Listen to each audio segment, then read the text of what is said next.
শীত মানেই ভর্তা ভাত।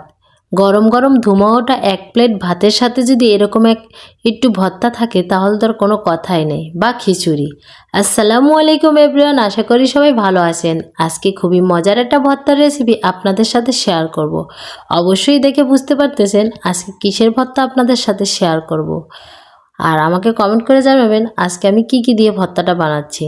আর এই ভর্তাটা খেতে কিন্তু অসম্ভব পরিমাণে মজা হয়, যেহেতু এখন আবহাওয়া চেঞ্জ হচ্ছে, ঠান্ডা, জ্বর, সর্দি, কাশি, এরকম একটা ভর্তা বানিয়ে যদি দেন অবশ্যই মুখে রুচি ফিরে আসবে। এরকম একটা ভর্তা আজকে আপনাদের সাথে শেয়ার করব।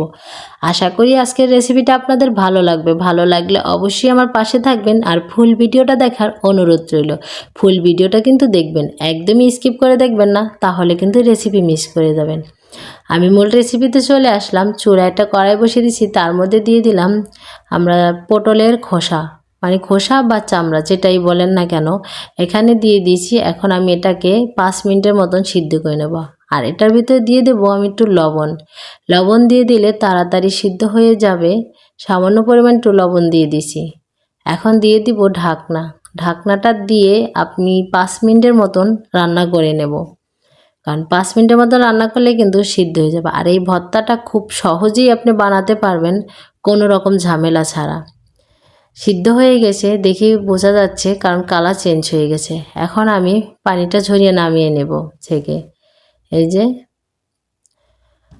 এই ভর্তাটা যে এতটা মজা হয়, আপনি যদি একবার বানিয়ে না খান তাহলে বুঝতে পারবেন না।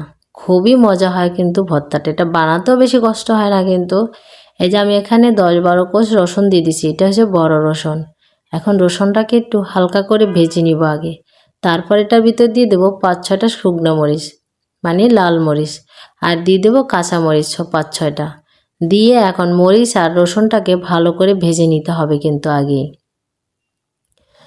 আর এই ভর্তাটা আপনি গরম গরম খিচুড়ি বা ভাতের সাথে বানিয়ে এই সময়, যেহেতু এখন আবহাওয়া চেঞ্জ হয়েছে, আপনি আপনার পরিবারকে দিতে পারেন। আশা করি সবার মুখে খুব ভালো লাগবে এই ভর্তাটা। আমি এখন দিয়ে দিলাম পেঁয়াজ। এখানে আমি 2-3টা পেঁয়াজ কুচি করে কেটে নিয়েছি। এটা হালকা করে ভেজে নিব, বেশি কড়া করে ভেজে নেব না, তাহলে পেঁয়াজের যে একটা ফ্লেভার থাকে ওটা চলে যাবে ফুললি। আমি হালকা করে ভেজে নিয়েছি। এখন আমি এটাকে নামিয়ে নেব। নামিয়ে এখানে আমি ভেজে নেব শুটকি। এটার ভিতরে আমি শুটকি দিব। আপনি চাইলে এখানে অন্য কোনো মাছও দিতে পারেন যদি শুটকি না খান। এখানে আমি কাশি মাছের শুটকি নিয়ে নিয়েছি। এখন শুটকিটাকে খুব ভালো করে ভেজে নেব। এখানে আপনারা অন্য যে কোনো মাছ দিয়েও বানাতে পারেন, বা মাছ ছাড়া খালিও একদম বানাতে পারেন, কিন্তু খালি বানালেও ভর্তাটা খেতে অসম্ভব পরিমাণ মজা হবে। মাছ দিলে আর একটু টেস্ট বাড়বে, এটাই আর কিছু না। শুটকি বাছা হয়ে গেছে। এখন নামিয়ে আমি এটার ভিতরে 2 রকম তেল দিয়েছি, সাদা সয়াবিন তেল এবং সরষের তেল। এখন আমি এই পটলের চামড়াগুলোকে ভেজে নেব। এই জন্যই, কারণ এটা যেহেতু সিদ্ধ করে নিয়েছি, এটার ভিতরে পানি আছে। পানিটা একটু শুকনো শুকনো করে ভেজে নিলে পানিটা থাকবে না, ভর্তাটা কিন্তু বানাতে সুবিধা হবে এবং খেতেও ভালো লাগবে। আর পানি থাকলে কিন্তু ভর্তাটা পানি পানি হয়ে যাবে, খেতে ভালো লাগবে না, কারণ এটা পানি পানি লাগবে। এই যে ভেজে নাও হয়েই গেছে। আমি অনবরত নেড়ে ছেড়ে এটাকে কিন্তু ভেজে নিছি। এখন আমি নামিয়ে নেব। আর এই ভর্তাটা আমি শিলপাটায় বেটে নেব। আপনি চাইলে ব্লেন্ডারে দিয়ে ব্লেন্ড করেও নিতে পারেন। আর আমার মতে মনে হয় যেন ব্লেন্ডারে দেওয়ার থেকে পাটায় বেটে নিলে কিন্তু সেই ভর্তাটার টেস্ট অনেক বেশি হয়, আর এটা খেতেও অনেক বেশি ভালো লাগে। আর আমার কাছে এরকম পাটায় বেটে সব কিছুই করতে ভালো লাগে, কারণ আমি যেই রান্নাটাই করি না কেন পাটায় মশলাটা বেটে তারপর রান্না করি।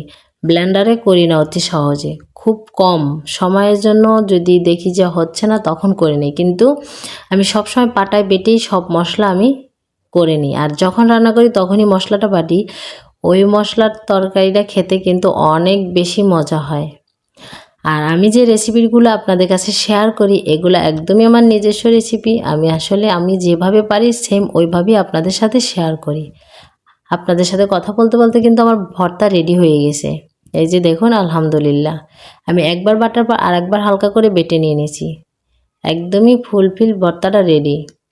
এখন জাস্ট এটার ভিতরে একটু লবণ দিয়ে পরিবেশন করলেই হয়ে যাবে।